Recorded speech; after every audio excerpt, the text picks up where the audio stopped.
Tua masjid. Hmm. Ini masalah yang nggak kelar-kelar ya, lama sekali nggak kelar-kelar ya.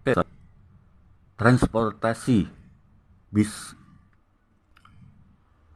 itu nggak kelar-kelar, lama banget tuh, seolah-olah bis itu tempat kambing berjalan. Tapi akhirnya tertata juga ya. Ya kalaupun ada korban, semoga mereka bisa dapat rezeki di arah yang lain gitu. Tapi yang secara umum ya, bus kota yang udah tertata ini semoga terus bisa dipertahankan gitu. Nah tinggal toa ini, toa juga masalah lama ya. Ya intinya sebenarnya toa itu kalau ada yang pro kontra itu ya wajar.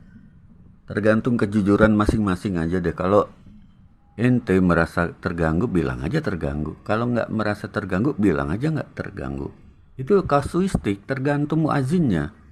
Ada orang Kristen yang bilang nggak terganggu, ya kemungkinan muazinnya itu manusia ori. Terus ada orang Kristen yang bilang merasa terganggu, ya kemungkinan muazinnya manusia non ori gitu. Jadi kasuistik.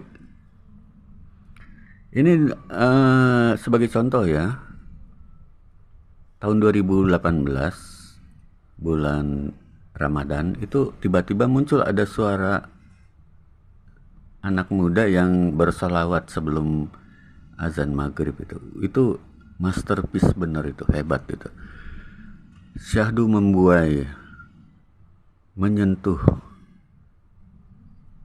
genuine. Dia itu nggak dibuat-buat, itu cermin dari hati yang mendalam, cinta kepada Nabi Muhammad dan keluarganya. Jadi bisa kedengeran itu, bisa kerasa gitu. Nggak harus jadi musisi, Anda bisa merasakan sendiri bahwa ini suatu masterpiece ini. Tapi sayangnya ya abis itu nggak muncul lagi. Nah ini bisa ditebak lah, itu fenomena umum itu. Kalau ada barang bagus, ada hal-hal yang bagus itu ya dibendung. Itu kenyataan negeri ini ya. Betapa golongan-golongan yang tidak jelas itu udah mendominasi, ya itulah kenyataannya begitu.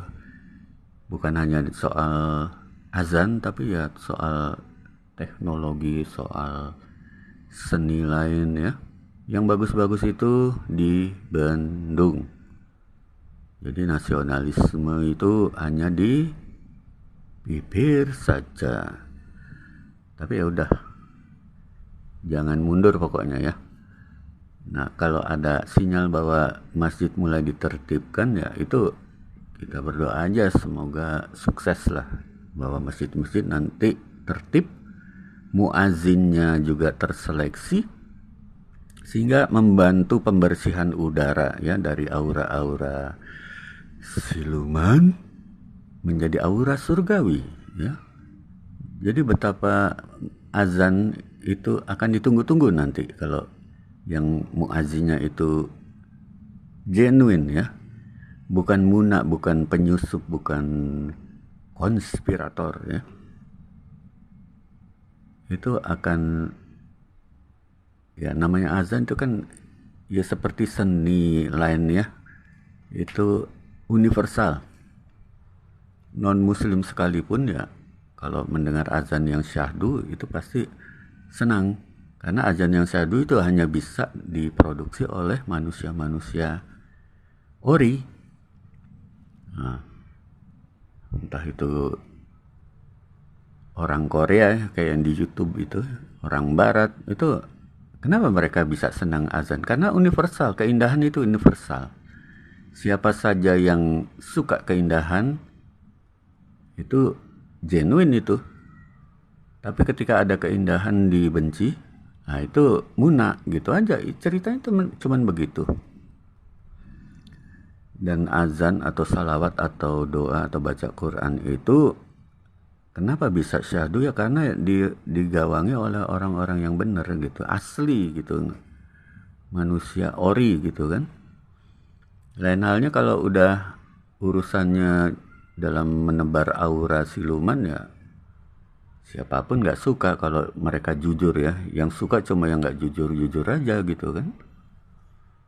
Mentang-mentang azan apa langsung dicap oke, tapi ternyata yang muajinya itu emang dari golongan yang tidak jelas gitu kan.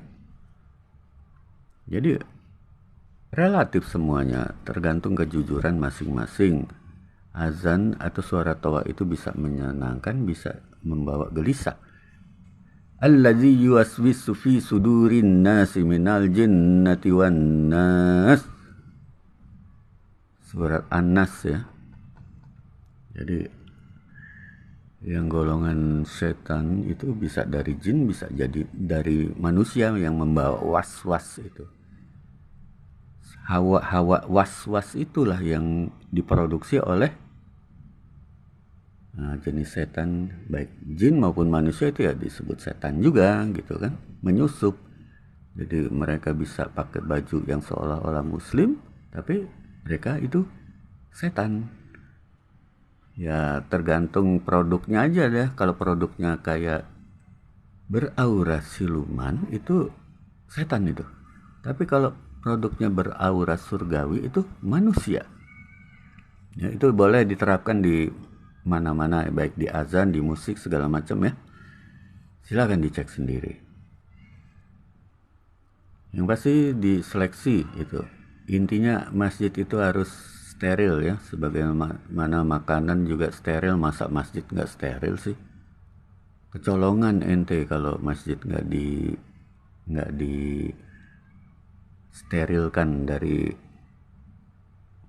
pelaku-pelaku yang tidak bertanggung jawab, yang sengaja untuk membuat